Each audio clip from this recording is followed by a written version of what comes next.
地球宠儿杨紫携全新养生秀《和顿的小可乐》悄然空降。作为90后小花的先行者，杨紫无论演戏还是演戏都越来越可爱。从香蜜沉沉烬如霜开始，她就一直在稳扎稳打地演着大剧。香气扑鼻虽然名声在外，但她的影响力也很大。今年很期待她的穿搭秀长情开播。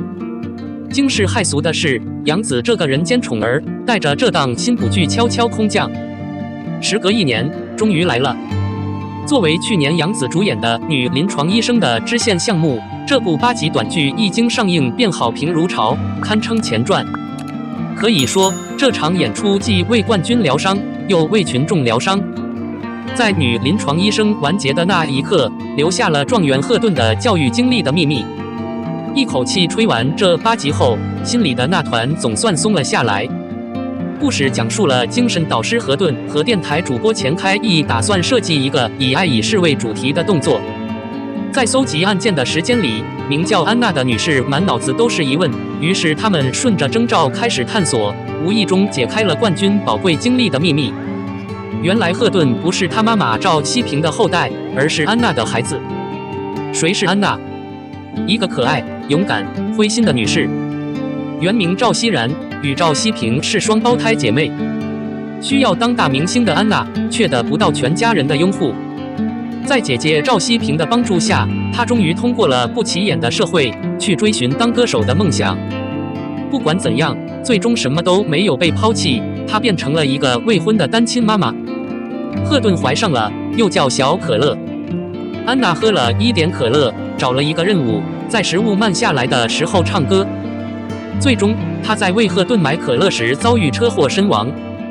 满身伤痕的安娜，生命短暂。终于，当赫顿去墓地探望妈妈的时候，真的很难哭。赫顿是不幸的，但他同样是幸运的。自从他在遇到赵希平之后，赵希平在日常生活中多次坚定地选择了赫顿。就在赵希平和心爱的人要结婚的时候，赫顿这个不受欢迎的孩子挡在了他们的面前。赵希平表示宁可拥抱赫顿，也不愿结婚。就在赫顿和年幼的弟弟俊俊同时落水时，赵希平再次抱起赫顿，年幼的弟弟俊俊惊魂未定地死去。就在赫顿担心赵希平会受到伤害，不让他联系和父的时候，赵希平再次拉起赫顿，让父皇以后不要再联系他。万物皆有裂痕，那是光照进来的途径。幼时丧母，后丧小弟，赫顿不愿直面伤痕累累的成长经历。然而，幸运的是，还有一位如此爱自己的母亲。赫顿终于明白了自己的出身，找回了那些被他有效整理的回忆。虽然得到了赫顿的缓和，但在场的众人似乎也从灵魂上的一个缺憾处好了许多。不得不说，这部剧对女性角色的刻画太过养生了，有效和温暖。安娜妈妈勇敢而坚强，她似乎没有遵循传统的发展方式，但她甚至想过要追求自己需要的东西，并对孩子负责。母亲赵希平遭遇丧子之痛，却同时不断给予赫顿细腻而坚定的母爱。赫顿也终于打开了内心的枷锁，变成了一个真正能为客户着想的女临床医生。他们脆弱而受伤，但最终他们都决定勇敢地面对和承认生活中的每一个行动过程。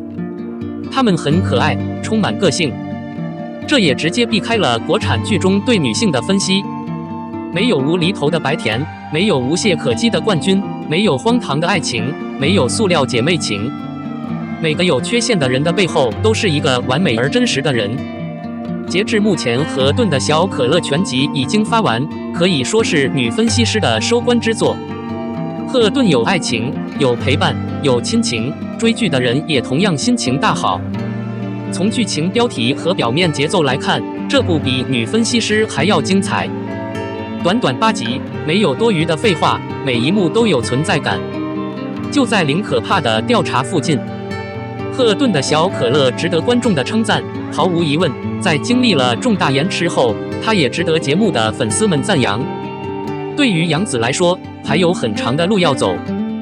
如果他能从过去的工作中获得更多的剧本，并向他展示更多的前景，那么这将是一件非常重要的事情。这将是一件已经很好的事情。或许还没有被送走的长相思，是他证明自己可以跳出平时熟悉范围的机会。综上所述，一个人的魅力有时候比演技更重要。这部剧最大的震撼，当属扮演安娜的苏妈妈了。处理过各种修剪新闻的妈妈苏可以重述她。她饰演赵熙然和赵熙平两个长相相似却性格完全不同的人。她演绎了安娜初入大众时的热情洒脱，演绎了被碾压后在城市歌唱的辛酸，也演绎了赵熙平细腻而坚定的态度与性格。这次真的被她的演技给惊艳到了。显然，杨紫有自己的旺夫框架，景柏然是这部电影中最出名的。萧敬在这里饰演的钱凯怡，几乎是个屋顶花花公子，有点像小太阳在捕鹤盾。面对另一半，他欣赏和尊重，遇到问题时有效地与对方交谈，真诚相待。这组真 CP 可以作为人与人之间联系的正面例证。还有他和赫顿的海岸线之吻太美了。再一次绕过演员表观看这个节目，心理素质超群的冠军挽回了很多人，却没有他一个人解脱。事实上，尤其是我们自己，我经常说服他放松，并说服他敞开心扉，但我无法找到让自己发泄的来源。表面上是在宠着自己，其实内心是在哭泣的。网友感叹：河敦一哭，他就陪着他哭。同情和思考可能是迫使一个好的节目触及人们心灵的原因。剧情可谓是在讨论我们每个人都会感悟的存在方向：可怕的、积极的、重新思考的、命运的、忧虑的、喜悦的。在大人的世界里，谁不受伤一点？然而，所有的艰辛和折磨都会被时间和爱抚平。我们真正最想要的是迈出这一步的勇气。仅仅通过面对伤疤，我们就可以在任何时候拯救自己。日常生活中普遍存在缺陷，但最终会完成，一切都是最好的行动方案。正如莫泊桑所说，生活可能没有你想象的那么美好，但也没有你想象的那么糟糕。个人的细腻和力量超越了你的创造性思维。偶尔你可能会娇弱到一句话就开始无法控制的抽泣，而在某些情况下，你最终会咬紧牙关并取得显著进步。好剧没啥好说的，不需要过多的无限赠款。它所展现的品质可以对这一公众产生积极影响，并为人群带来温暖。02，一个级别的品牌，一个轻松的代表，肖战才是真正的破圈统治者。媒体渠道的显着缺点，顶流很平静，作品很少，但不管他的作品有多长，哪怕是18番的小作品都能出名。同样是商业承销，3大顶级奢侈项目近在咫尺，质量高到走运，曝光度却截然不同。品牌横幅经常看到个人，但看不到事物，满屏都是肖战，几乎查不到什么东西，但业务量还是遥遥领先。通常，当品牌欢迎代表时，要推进他的项目，他会在项目上归零，代表更像是一个可爱的基础版。对于品牌来说，用特殊材料打造，基本上是为了展示物品和销售产品。到了肖战这边，基本上是把代表卖了。大图中没有物品，只有肖战的全屏。品牌威胁单独休息是可以接受的，但是整体休息有什么错呢？首当其冲的就是粉底，肖战可以用形象来做，很明显的告诉买家，我们有肖战。品牌对他寄予厚望，肖战也满足了。物品交易一次又一次的创下新高，竞争者都羡慕的流口水。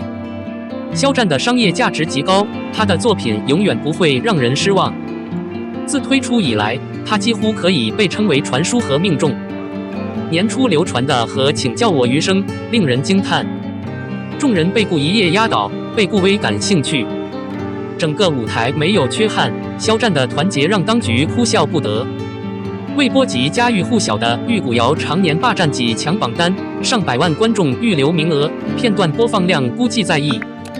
说肖战的作品几集就可以定位到电视剧的前3名，这绝不是误传。谁能想到，没有大范围的曝光，没有世界杯，没有其他的晚会，玉骨遥能取得这样的成绩？简而言之，小新觉得肖战可能适合这个职业。肖战真的可以把人演活。那时候他给人的印象不是肖战，他可以是《陈情令》中狂妄自大的魏无羡，也可以是《知足指点》中的顾一夜、顾魏博士。肖战就像一团泥土，被操纵成各路大佬的各种相似角色。途中，肖战塑造的每一个角色都化作了不可复制的艺术品，踏上了属于自己的绝世雕琢，无人可替代。团长喜欢什么？小新没有最模糊的想法。不管怎样，像肖战这样放下个性，真心为内容和故事服务的艺人，才是人群中的第一。尽管有这么多支持者的喜爱，可肖战从不张扬，谦逊低调的，有时会让人觉得他不像个艺人。在众人抢破头的希望有更多曝光度、接更多剧本、更多代言时，肖战选择了沉淀，选择了磨练演技和更多的学习。肖战实在是太低调了，从梦中的那片海到骄阳伴我，他宣传的次数并不多，参加的活动更少，平时也很少露面。尽管如此，肖战却从不缺曝光度，只要一有他的消息，很快就会被顶上头条，甚至登上市区。肖战不在江湖，江湖上依然有他的传说。娱乐圈爽文男主是他，断层顶流是他，演技担当是他，他就是肖战。